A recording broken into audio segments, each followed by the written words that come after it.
Dans une interview accordée à la Radio France Internationale, RFI, où l'on a abordé la question du Togo, le président français s'est prononcé avec tact et diplomatie.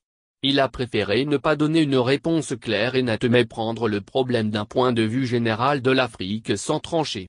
L'homme a d'ailleurs pris en exemple le Burkina Faso en invitant les autres pays à faire pareil avec un cadre électoral accepté par tous.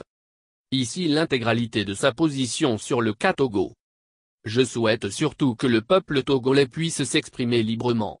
Et donc que le cadre du pluralisme soit là aussi respecté et que les oppositions puissent faire valoir leurs arguments. C'est d'ailleurs dans ce sens que le président de l'Union africaine Alpha Condé a réuni la semaine dernière les oppositions togolaises à Paris et a pu porter un message très clair en ce sens. Je l'encourage.